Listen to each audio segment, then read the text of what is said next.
উপরে চাল না দিয়ে চালের পরিবর্তে জিও শীট ব্যবহার করছে।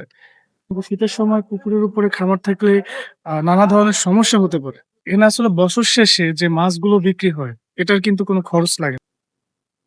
এদিক দিয়েই যাচ্ছিলাম। তো যাওয়ার পথে এই খামারটা পড়ে গেল। খামারটা আমি আ আগেও একটা ভিডিও এই খামারের দিয়েছি আপনাদেরকে। এটা আসলে এত সুন্দর একটা প্রজেক্ট, মন ভরে যাওয়ার মতো। দেখেন কি সুন্দর একটা কম্বিনেশন। নিচে আ মাছ এবং উপরে হচ্ছে মুরগি। তো এখানে আমি তাদের সাথে যতটুকু কথা বললাম, দেখেন আপনাদেরকে আমি আসলে উৎসাহ দেওয়ার জন্য এই ভিডিওগুলো করি, খামার এবং মাছ নিয়ে।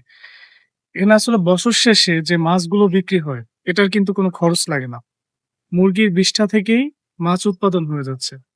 দারুণ একটা ব্যাপার। আর যারা মনে করেন যে শীতের সময় পুকুরের উপরে খামার থাকলে নানা ধরনের সমস্যা হতে পারে, এটা আসলেই একদম ভুল ধারণা। কারণ শীতের সময় আ সাইডে দেখবেন আপনারা পলিথিনের একটা সুন্দরভাবে ঘেরাও দেওয়া আছে। অতএব এই ধরনের কোনো সমস্যা নেই। আর যারা আমার থেকে ট্রেনিং নিতে চান, আমার নম্বরে যোগাযোগ করেন। এখনো ট্রেনিং শুরু হয়নি। আমাদের ফ্রি ট্রেনিং হয়তোবা আর কিছুদিনের মধ্যে আমরা শুরু করব। অলরেডি ২০ জুন হয়ে গেছে। আর কয়েকজন হলেই আমরা স্টার্ট করব।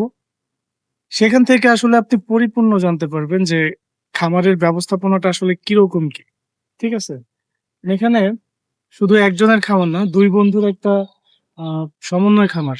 সে কি করছে উপরে চাল না দিয়ে চালের পরিবর্তে জিও শীট ব্যবহার করছে। এবং সাইড দিয়ে সে খরচ কমানোর জন্য আরো নানান ধরনের উপকরণ ব্যবহার করছে।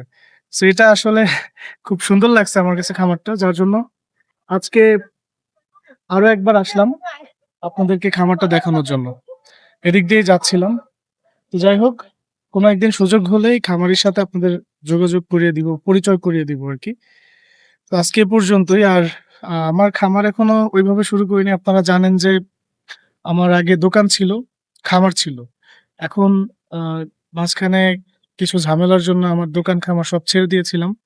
এখন নতুন করে আবার দোকান নিয়েছি। আস্তে, আস্তে খামারটাও স্টার্ট করব এবং আগের মতো আরকি আপনাদেরকে আবার নতুন করে সব ধরনের আপডেট দেওয়ার চেষ্টা করব ইনশাআল্লাহ। আর যারা কোর্স করতে চান অবশ্যই ডেসক্রিপশন বক্সে এবং স্ক্রিনে দেওয়া নাম্বারে যোগাযোগ করেন। আসসালামু আলাইকুম।